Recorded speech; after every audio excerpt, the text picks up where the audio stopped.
Stephanie Blank. I am filling in for Catherine today.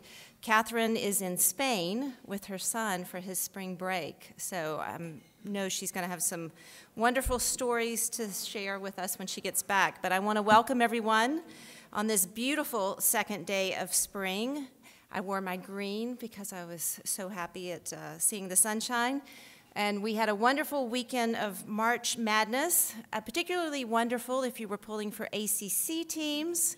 If, however, like my family, you were pulling for SEC teams like Tennessee, not such a good weekend for the SEC.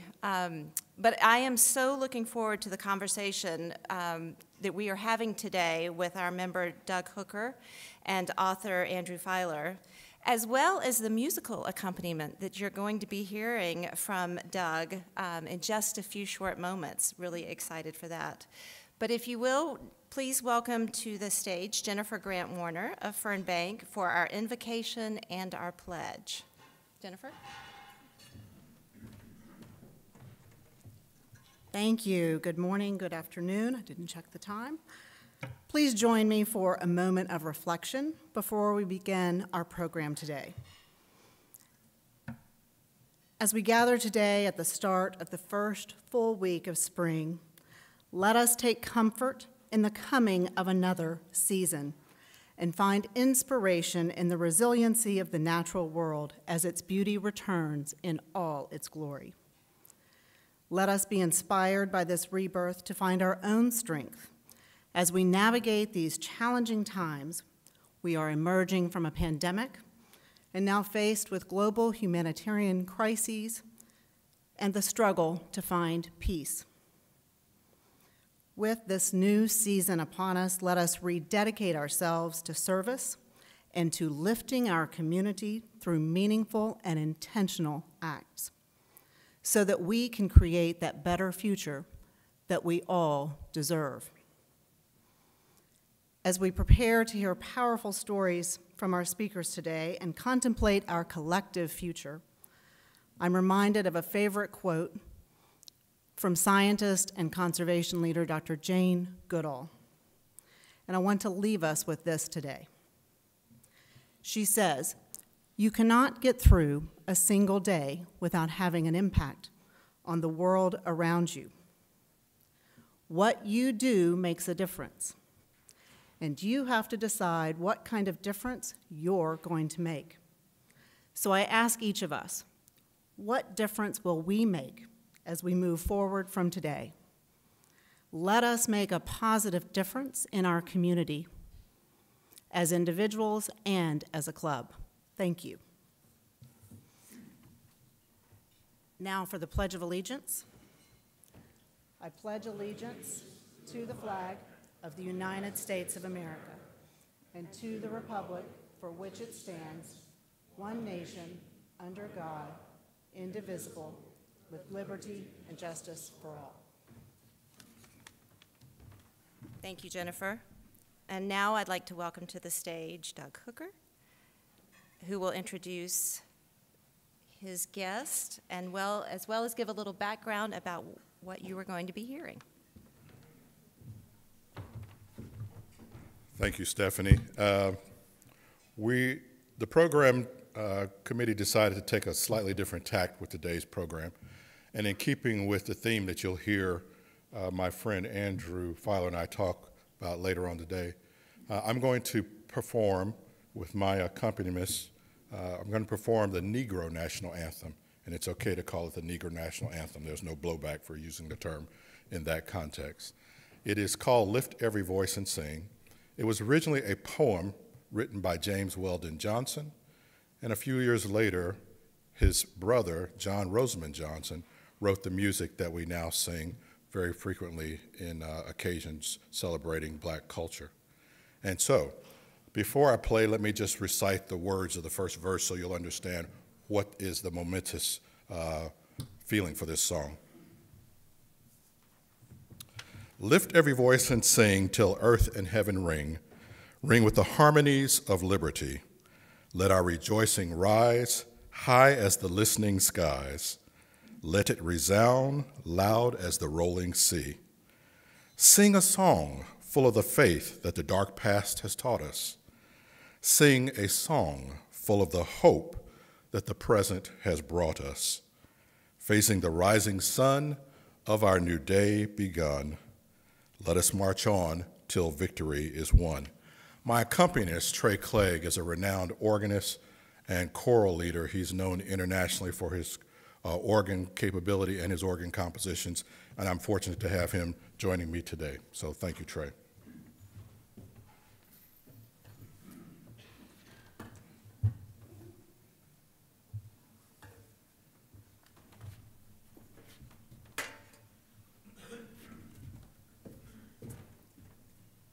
For those of you who don't know, this is not a clarinet, it's an oboe. No, not everybody knows.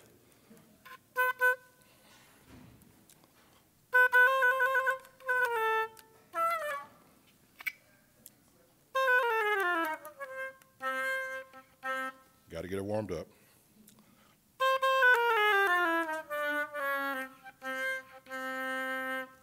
All right, Trey, let's go.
Thank you so much, Doug and Trey. That was beautiful, gave me goosebumps.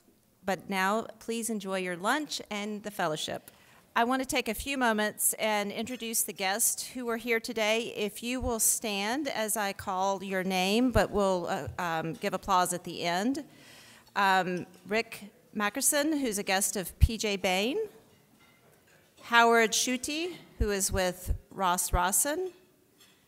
Roderick Edmond, who is with Doc Hollingsworth. Patrice Perkins Hooker, who I believe is the wife of Doug Hooker, last he checked.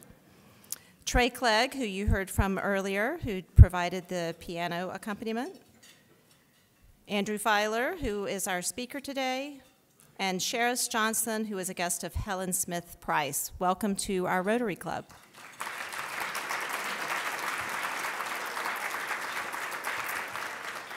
So I want to go over a few announcements before we have our speakers today. Our prayers obviously continue to go out to Ukraine and all of the folks who are living in the midst of this nightmare, as well as our members who are affected by the invasion.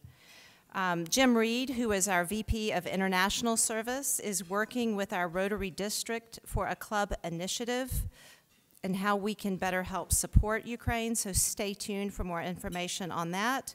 And also, member Eric Robbins is headed out to Poland with the Jewish Federation to help with refugees. So we will look for an update from him as well when he returns to the U.S. If you haven't done so already, there is a QR code on your table. Please register your attendance with the QR code. The next slide you should see is a call to update your contact info. This will be our last call for the member data for the roster handbook and also for our master database. The link is in the program email that was sent today. If you have not submitted your information, look for the link in this week's program email. If you have any issues, Abigail or Gina can help you with that on your way out. But we really want to have accurate information for the handbook, as well as to know the best way to stay in touch with you. Next, in April, we have a great Rotary on the road. We are going to Norfolk Southern, and I was just with a senior person from Norfolk Southern Saturday night, and they are so excited about us coming. So we would love to have great attendance for the Rotary on the road. I think it's going to be a unique experience, as well as seeing their state-of-the-art facility. And Jim Squires, who's the CEO of Norfolk Southern, is going to be our guest speaker. You do need to sign up in order to attend. The sign-up link is also in the program email, but there will be another email coming out tomorrow specifically for Rotary on the road. Obviously, April is the start, really the big kickoff to spring, and we will be kicking off spring with an in-depth look at the current state of the supply chain. Anybody who's done any shopping, anything, has seen how supply chain has been affected. Our very own Adrienne Cronier, CEO of Ballantine, will be leading that. We've got some world-class expertise, I understand, who will be coming to share their knowledge with Adrienne. And then also, finally, on May 2nd, you know that Mayor Dickens could not be with us earlier. He is coming on May 2nd to be our guest speaker, so please mark your calendar. We would love to have a great house for Mayor Dickens to hear about his plans for our city. And next, we have a new member introduction. I would like to welcome Robert Ballantine and our new member, Ryan Gunigal, to the stage.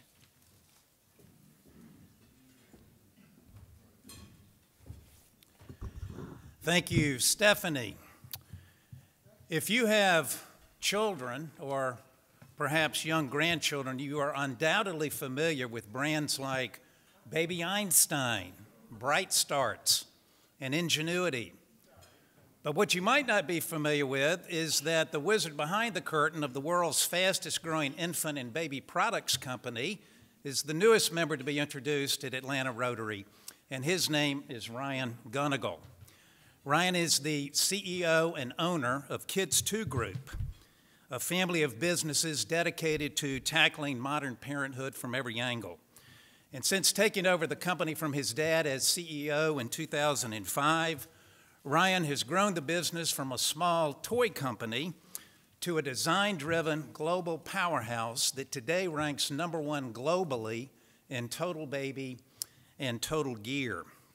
In the last 3 years, under Ryan's direction, the Kids 2 enterprise has expanded to include a media company, Hello Einstein Studios, a solely owned factory in China, and a digital parenting resource and community called Parent.com.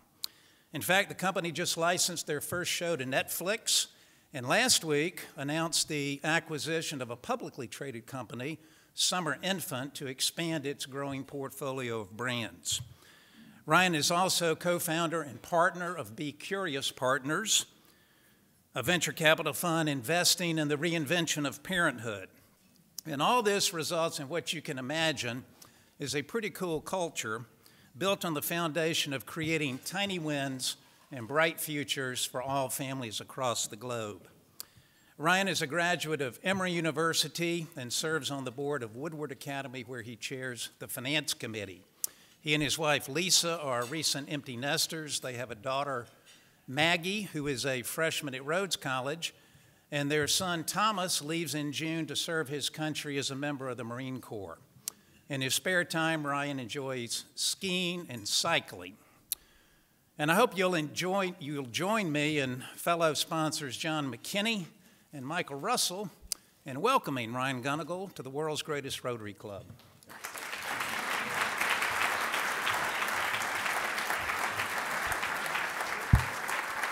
Ryan, you get a pin to make it official, and Robert stole my line about the greatest Rotary Club in the world, but welcome. Thanks so much. Yeah, it's a pleasure.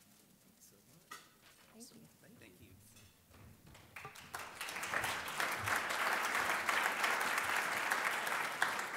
Now I would like to invite fellow Rotarian and co-chair of programs, David Rubinger, to the stage to set the stage for our guest speakers.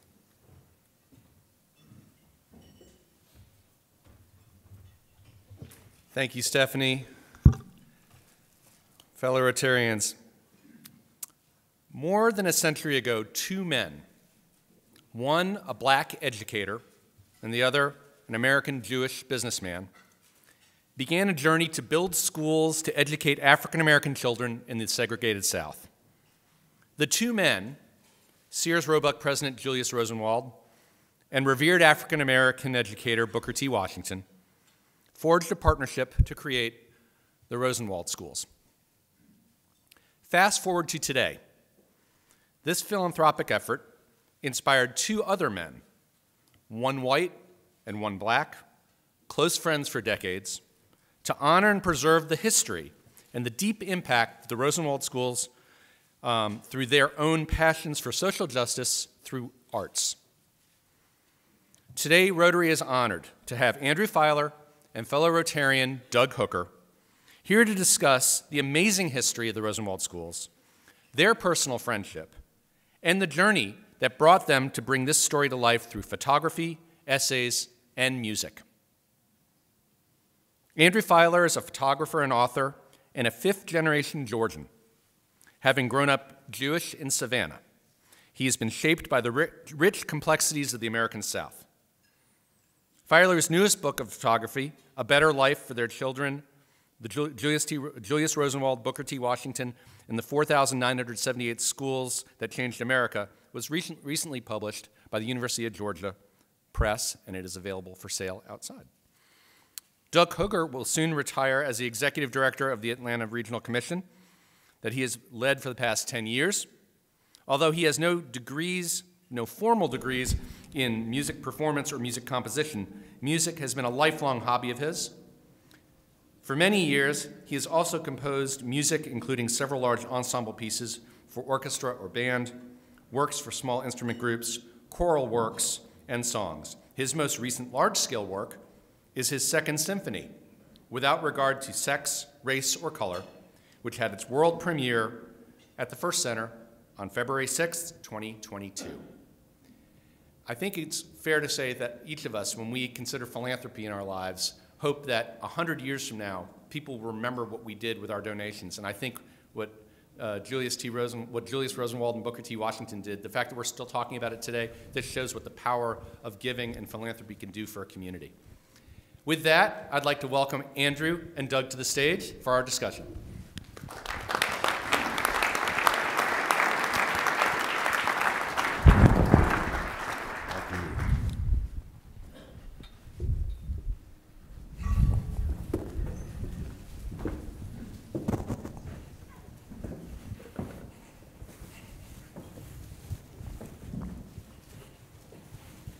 Cue the slides here.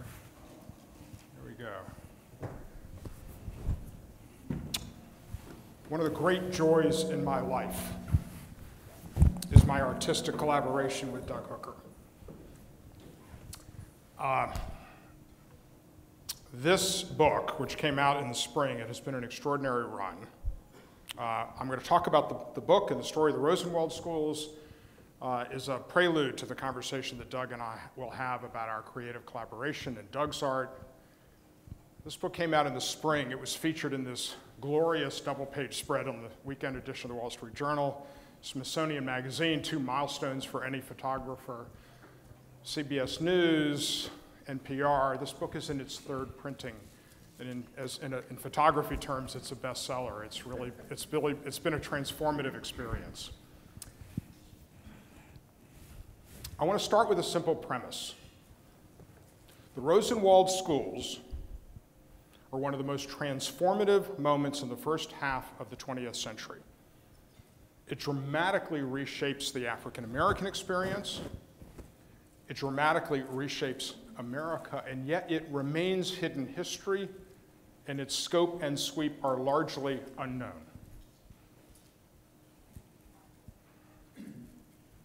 Okay. Are we advancing here? There we go. This is a photograph of a photograph a portrait of Julius Rosenwald that hangs in the Noble Hill School in Bartow County, Georgia. That's about an hour up I-75. Julius Rosenwald, born to Jewish immigrants who had fled religious persecution in Germany, he grows up in Springfield, Illinois, across the street from Abraham Lincoln's home.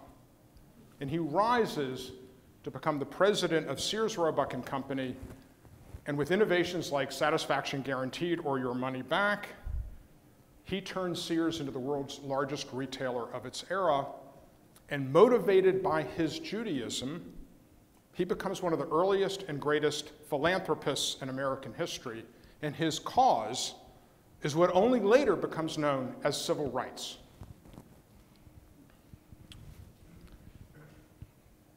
This is a portrait of Booker T. Washington that hangs above the mantel at the president's house at what is now Tuskegee University. Booker T. Washington, born into slavery in Virginia, attends Hampton College, becomes an educator, and is the founding principal of the historically black college in Tuskegee, Alabama, originally known as Tuskegee Institute. This is a rare portrait of the two men together, printed on fabric and sewn into a quilt to commemorate the restoration of the Pine Grove School in Richland County, South Carolina. And at the rededication ceremony, former students and former teachers were invited to sign the quilt, and it hangs today in the restored schoolhouse. In fact, the image on the cover of my book is the restored classroom in that schoolhouse, and in the back left-hand corner, you can see this quilt hanging. Julius Rosenwald and Booker T. Washington meet in 1911, just over 110 years ago. And you have to remember, 1911 is before the Great Migration. So 90% of African Americans live in the South. And public schools for African Americans are mostly shacks, with a fraction of the funding provided for the education of white children. Many jurisdictions do not even have public schools for African Americans. And in 1912, these two men create a program that becomes known as Rosenwald Schools. This is a portrait of students and teachers standing proudly in front of the Jefferson Jacobs School in Jefferson County, Kentucky, that's Louisville, carrying the hopes and dreams of their communities. They reach out to the black communities of the South, and they say, if you will contribute to a school, because we want you to be a full partner in your progress, and we will count as your contribution, cash, land, material, or labor. And if you'll reach out to the school board, the white school board, because we want to be deliberate in creating a vector for future dialogue between blacks and whites, and these have to be public schools. While we welcome the school system's contribution, at a minimum, they have to agree to own, maintain, and staff the school, pay for the teachers. If you do those two things, Julius Rosenwald will make a substantial contribution towards school construction. Think about this. The black community has to contribute. This is one of the earliest examples of challenge grants. The white school board has to be involved. This is one of the earliest examples of public-private partnership. And between 1912, when the community of Lochapoka in Lee County, Alabama, becomes the first community to raise the matching funds, until 1937, when President Roosevelt presides over the dedication of what is the last Rosenwald School, the Eleanor Roosevelt School in Meriwether County, Georgia. That's Warm Springs. 1912 to 1937, this program builds 4,978 schools across 15 southern and border states. And the results are transformative. There's two economists at the Federal Reserve Bank of Chicago who have done 5 studies of Rosenwald schools. And what their data shows is that prior to World War I, there was a large and persistent black-white education gap in the South. That gap closes precipitously between World War I and World War II, and the single greatest driver of that achievement, and that is an achievement, is Rosenwald schools. In addition, many of the leaders and foot soldiers of the civil rights movement to come through these schools. Medgar Evers, Maya Angelou, 5 of the members of the Little Rock Nine who integrate Little Rock Central High, and Congressman John Lewis all attended Rosenwald schools. Congressman John Lewis, who wrote this absolutely glorious introduction to my book. In fact, Doug in our collaboration on this project, Doug had an early advance copy of this, and he called me up in tears, having just read Congressman Lewis's beautiful introduction, in which he talks about going to school in a Rosenwald school, the role that education played in his life. This photograph was taken the day I was working with Congressman Lewis in his office.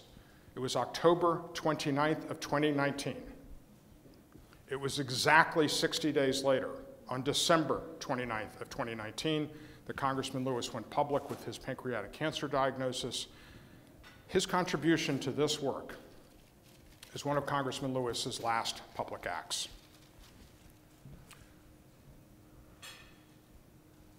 So this is the oldest surviving Rosenwald school, the Emory School in Hale County, Alabama. I had never heard of Rosenwald Schools until February of 2015, when I found myself at lunch with Jeannie Syriac, who originated the role of African American Heritage Specialist at the Georgia State Historic Preservation Office, and the story shocked me.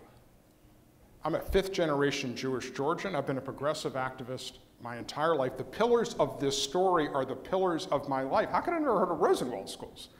So I came home and I Googled it, and I found that there were a number of academic books on the topic, but there was not a comprehensive photographic account of the program. And so I set out to do exactly that. And over the next 3.5 years, I drove 25,000 miles across all 15 of the program states. Of the original 4,978 Rosenwald schools, about 500 survive. Only half of those have been restored. I shot 105 of those surviving schools, and the result is this book. This is inside the Emory School. This is what is known as a one-teacher school.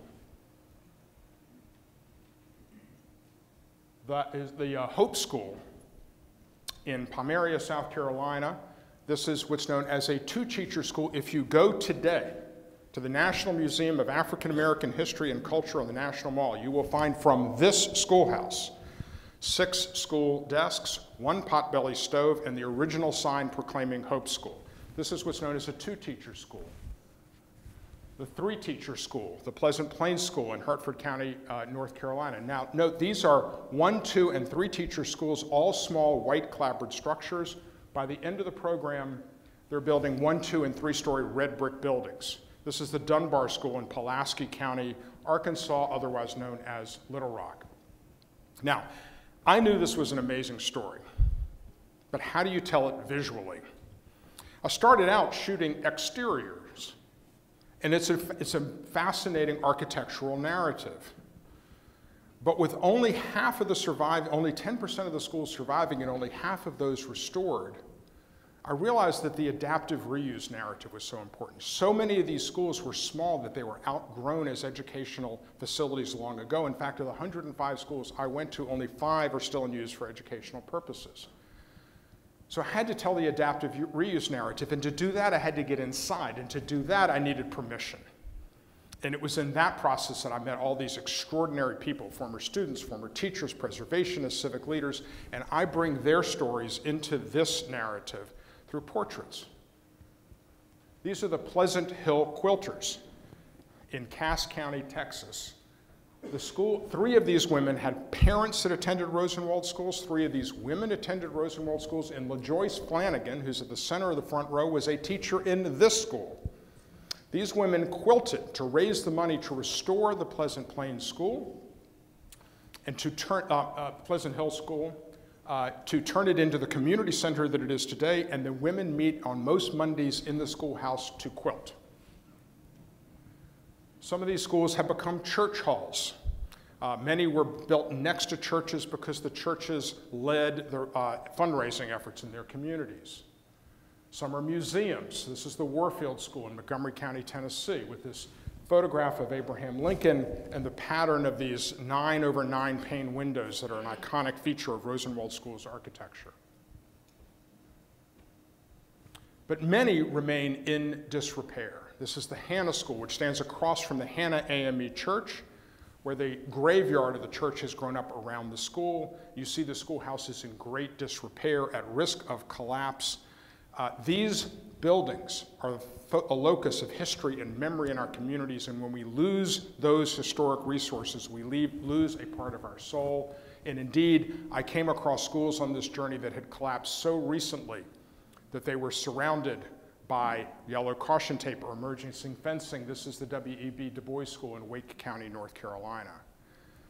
But I said the emotional heart of this story was the people that I met. This portrait of Julius Rosenwald hangs above the doorway of the K. Rose School in Sumner County, Tennessee. It has been there since the schoolhouse opened in 1923. These are brothers Frank and Charles Brinkley. They both attended this school. They both went to college.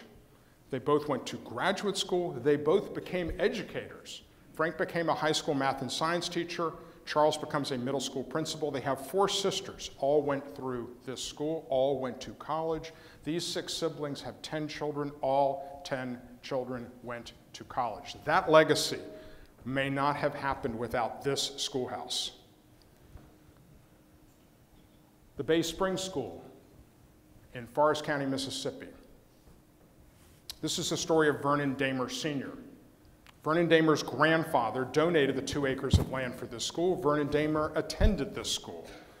When the schoolhouse closed in 1958, Vernon Damer's grandfather, had been smart enough to build in a reversionary clause. So the schoolhouse reverted to Vernon Damer, who turned it into a center of civil rights activism. SNCC met here, the NAACP met here. And when Vernon Damer, who was head of the NAACP in Forest County, drove African Americans into Hattiesburg to attempt to register to vote, he had them park behind the schoolhouse so they could not be identified by their vehicles and harassed. All of this activity, as you can imagine, drew the attention of the KKK. And on the night of January 10th, 1966, Vernon Damer's home was firebombed by the Grand Wizard of the KKK and 3 other henchmen.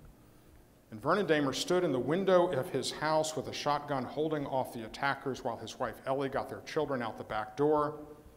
And Vernon Damer died as a result of his injuries in that fire.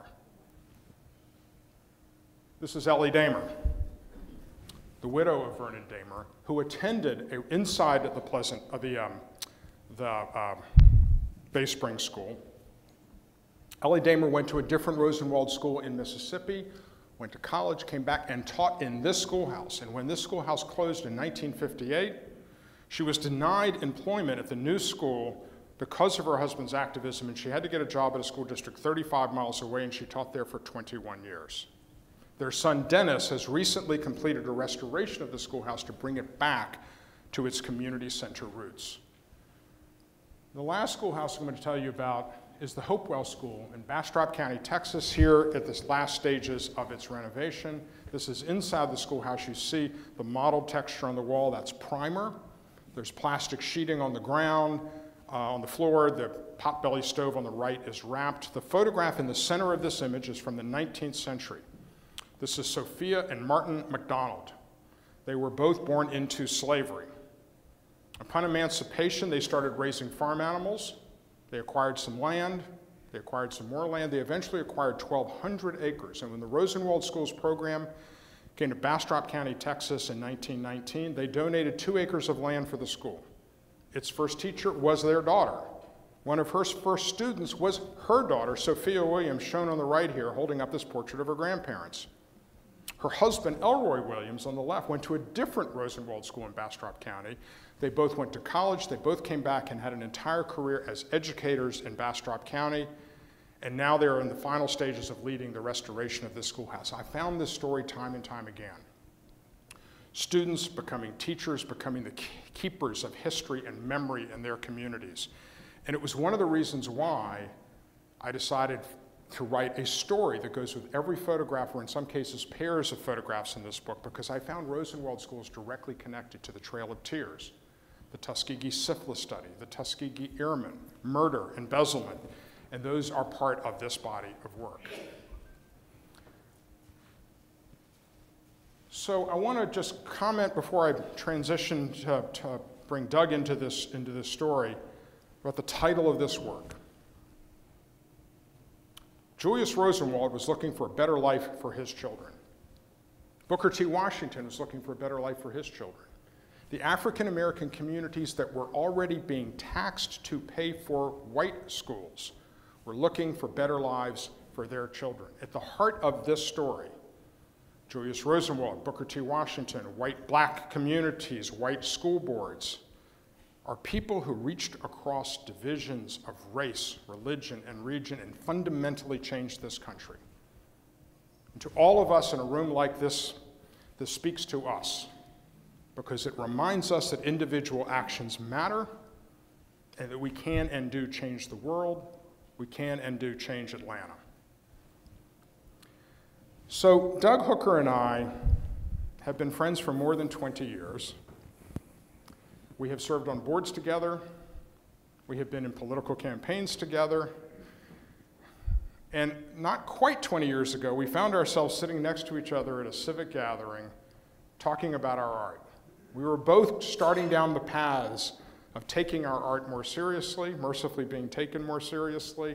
This is before Doug's first symphony was performed. This was before my first book came out. My earlier book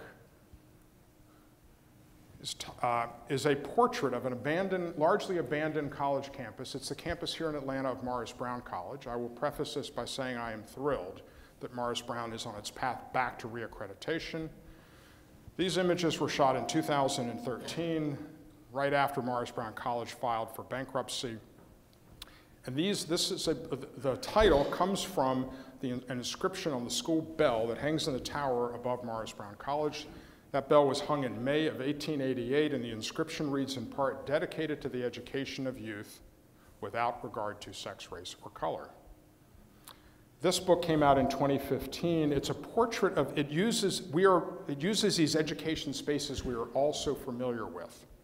We have been in these hallways, we have been in these dorm rooms, we have been in these classrooms. We're used to seeing them populated by people and not by ghosts. And that emotional resonance creates a space to talk about the importance of historically black colleges.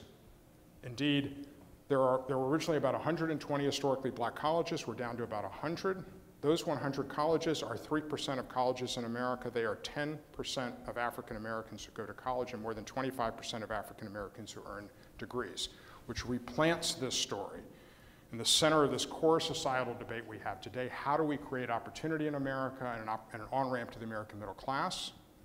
And there's a broader narrative that this work speaks to, which is that education has been the backbone of the American dream, the access point to the American middle class since before there was the United States of America. The first taxpayer-funded school in America was created in 1644. It's just over 375 years ago.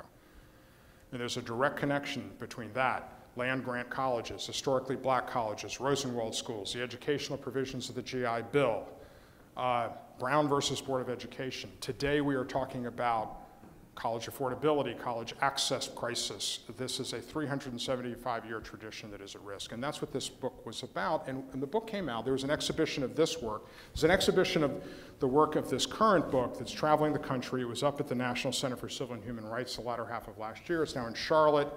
It's about to travel to Memphis, Richmond, Nashville, New Orleans, and beyond. This book, the exhibition of this work traveled for 4.5 years, 9 different venues, and I was invited to speak at Serenbe on a Sunday morning to a group of people that gather each weekend, an ecumenical group, and I was asked to speak about the role of values in my art. And a woman came up to me afterwards and she said, "Your work has this emotional resonance. Have you thought about setting it to music?" Answer, no. But I immediately thought of Doug, and I'll let Doug pick up the story from here. And so, we were having a dinner one evening in October of 2017. We always check in with each other several times throughout the year, just what's happening in your life, what's happening in community, what's happening with your art. And so we're doing this, and this is halfway through the run of his original book, which he thought would have 2 showings and that would be the end of it. And now we're 2 years plus into it. And he says, this is going to go to the Civil Rights Museum in Memphis at the Lorraine Hotel where Dr. King was assassinated in 2019, early 2019. And I said, great, that's wonderful. And he said, I've got this crazy idea. And I said, what's that? Would you be willing to write some music to the book? And I said, music to the book? And he says, yeah, you know. I said, well, what are you looking for? You want, you know, pictures as an exhibition kind of approach, a different theme for every picture? He said, no. You know my story. You know this story. Whatever resonates with you. And so I began the journey upon his invitation to write what I thought would be a 3-movement symphony. And I said, I'm going to get the first movement done in time for Memphis, and we can actually have it played while your exhibit goes up. And oh, by the way, I'm probably going to name the piece, the 3 movements, after your book. Is that okay? I'm honored that you do that. Great. And so I wrote the first movement. It was called A Heavy Lift. And because that's what historically black colleges and universities had to do. In the wake of the Civil War, in the wake of Reconstruction, when most of these schools are founded, they are being asked to lift a whole race of people out of a state of poverty and give them access and opportunity to at least our version of the American dream that was possible in that time. And so I wrote this first movement called the Heavy Lift. And so with that, I'm going to show you a quick clip from part of the symphony that was just premiered in February. We had this first movement actually played in Memphis in March of 2019, and it was very well received. And you know, people said, "Well, what's going to happen with the rest of it?" I said, "Well, that'll take care of itself later." But this first movement, in celebrating HBCUs, for those of you who are familiar with, well, for those of you who are not familiar with historically black colleges and universities, the band is the spirit of the institution. And so this whole concept, the phenomena of the Battle of the Bands, which I'm sure many of you have heard about now, was basically created by African-American community because people don't go to the football games to see the football team, they go to see the band. And you know, it's a big deal when your rivals are coming and the football team comes, it's the band that everybody wants to see, you know, whose band outdoes each other. So this particular clip is gonna resonate the spirit of the HBCU band. And I use narrators, the soloists, the vocal soloists also serve as narrators, and they talk about the joy of being in a place where their blackness is unconstrained. It's not held against them. It's a freedom that they don't get in the rest of their existence before college and not after college. So if we can play this first clip.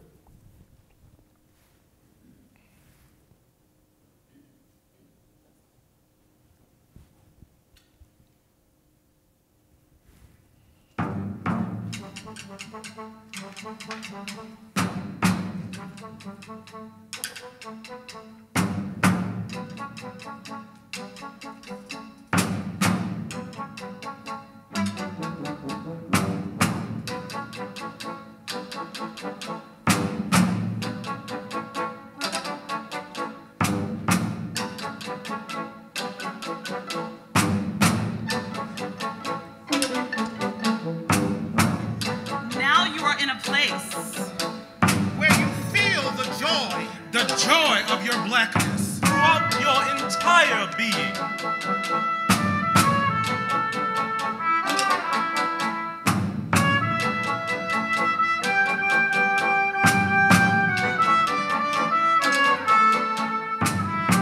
Feel the love. Embrace the love. Enjoy the love. Love yourself.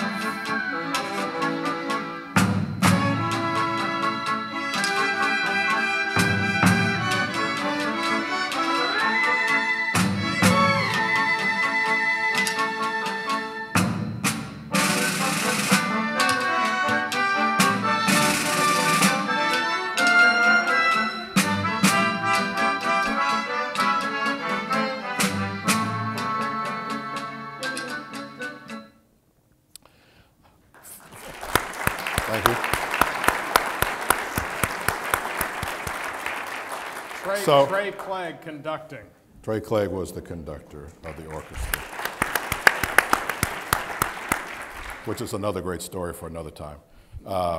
But flash forward, so we had the premiere in Memphis, March 2019, and Andrew and I continue to get together about all kinds of things. And then that fall again, he says, well, you know, I'm working on the second book. I can't figure out what the title is yet, but I'm working on the second book about Rosenwald Schools. I, too, had never heard about Rosenwald Schools, which I found fascinating, being the son of parents and grandparents who believed in education very much so, and were insisting that all of their children and grandchildren get education in high school and beyond. And all of my siblings and most of my cousins have all gone on to greater heights with university.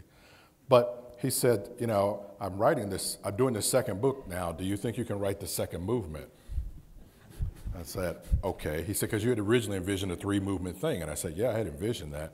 He said, well, I'd like to have the second movement now, please. And I was like, okay, all right. And so I went back and thought about it, and I said, well, does the second movement have to be about the first book? Because I really think I'm thinking about the second book now. And he says, whatever you want to do.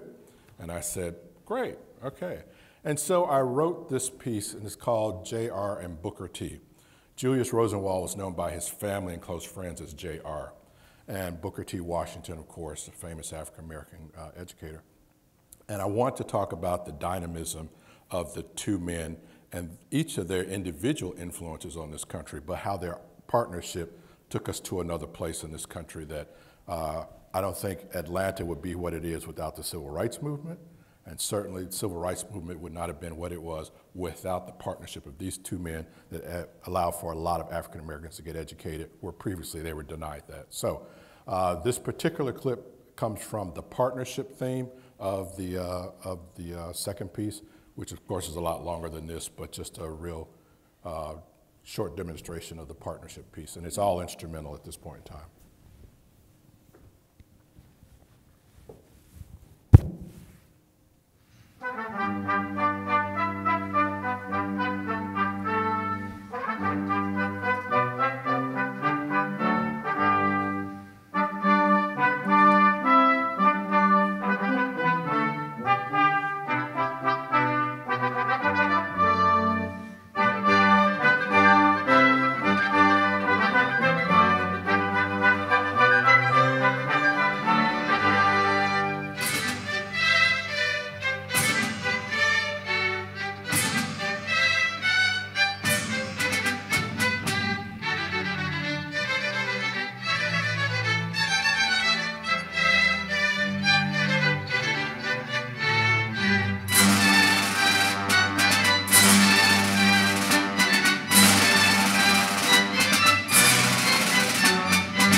And anyway, I will say that Andrew's invitation to me to express my art and reflection of his art was probably one of the greatest joys I've experienced as a person, and certainly as an artist and a composer. The third movement, after we finished with the second movement, I told him, I said, I'm kind of wrapping it up. And he says, I guess I'm going to have to do a third book to get the third movement. And I said, no, you don't have to do that. Actually, the third movement began to speak to me exactly what it needed to be as I was wrapping up the second movement.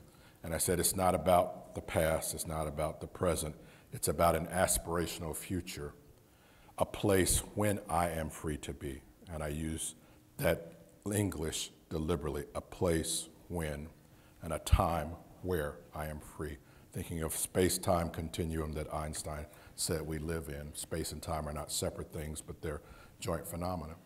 And so this whole movement that involves orchestra, soloists, and a large chorus basically speaks to a time when race is no longer the straitjacket of our existence.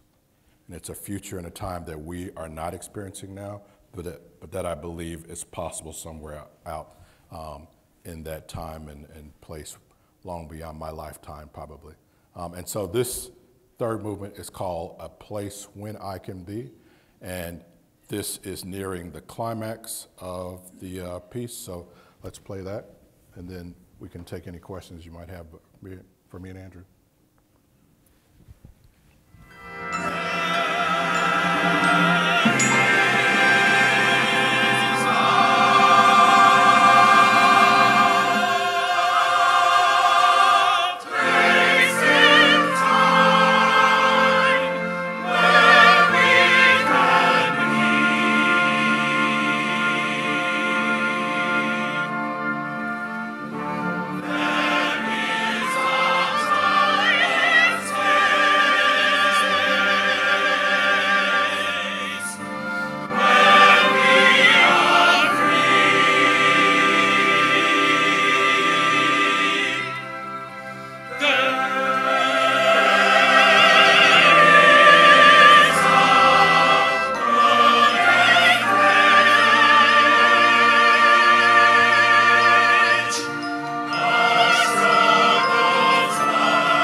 for such a beautiful and inspiring program. It is such a reminder that when we step outside of the walls of division that we often live in, that people can make great change and create beautiful art also in the process.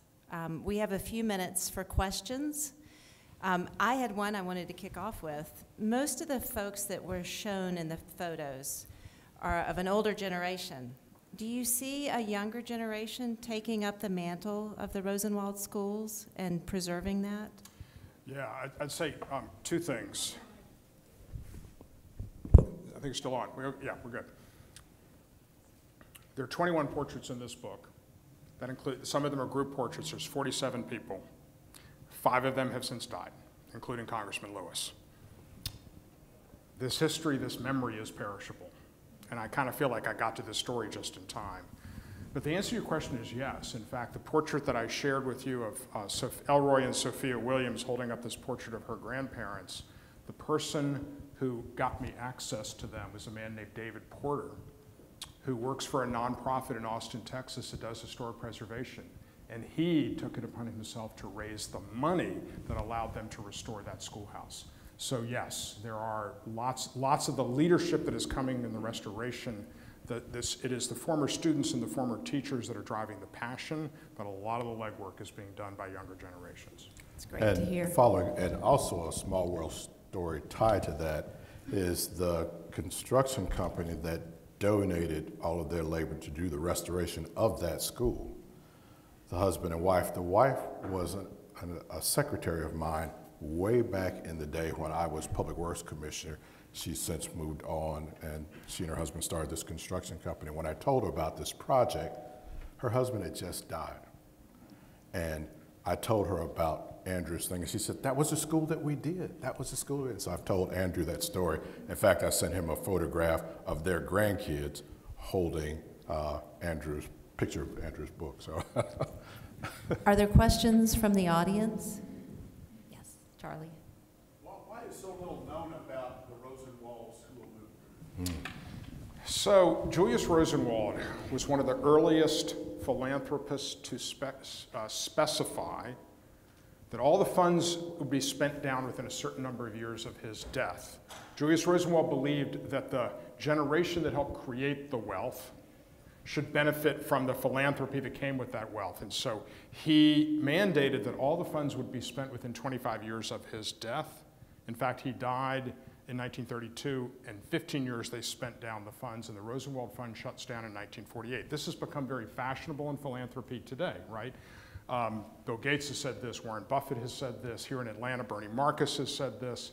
It was unheard of at the time, but that's one of the reasons why Julius Rosenwald's name is less well known than some of his philanthropic peers like Carnegie, Rockefeller, Ford that have surviving foundations. Any other questions from the audience? Yeah, Billy.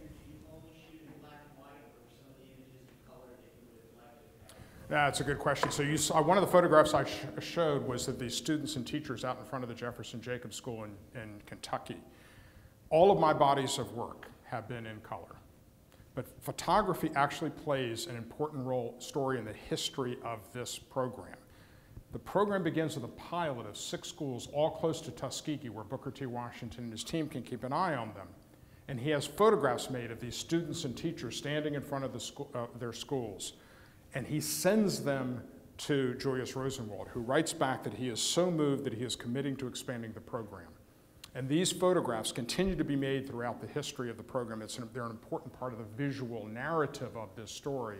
And in honor of that role that photography played in shaping this history, I decided to shoot this entire body of work, not just in black and white, but entirely horizontal, because that's the linearity of these school structures and of these photographs. Question? Were any of these schools picked up by public school system, or they all remain private? No, this part of the mandate is that they had to be public schools. So the public school system had to agree to own, maintain, and staff the school, pay for the teachers. So they were all parts of their public school systems. Now, in the very, very beginning of the program, almost all the money is coming from the black community and Julius Rosenwald. Later, as the program accelerates, more and more of the money is actually contributed by the white school system. That's in part because Julius Rosenwald's participation is giving them air cover, but it is also in part because the Great Migration is accelerating, and the South is losing its workforce. And the white leadership understands that if it's going to keep the African American workforce of the South, it has to provide better educational opportunities. So by the end of the program, a lot of the money is actually coming from the public school system. And Doug, what are your plans for your symphony, and how will you use this to kind of promote this message? Well, plans. I wish I could say I had an elaborate schedule that I can pass out to you. I'm currently in conversation with artistic leaders in Charlotte.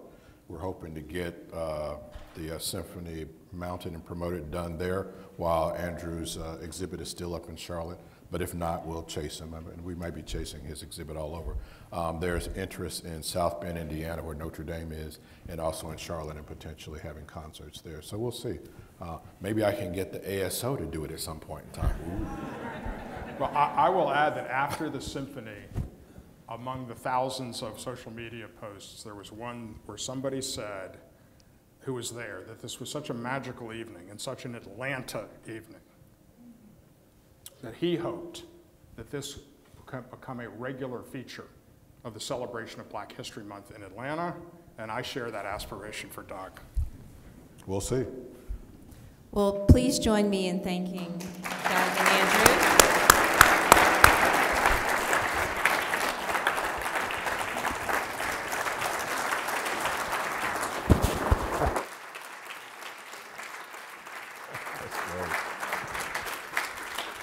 And if you are interested, there are copies of the book for sale, as well as I believe the music is also for sale out in the lobby. And please join us next week for Sally Yates, former Deputy Attorney General. She will be our speaker with us next week. Bye-bye, everyone. Have a great day.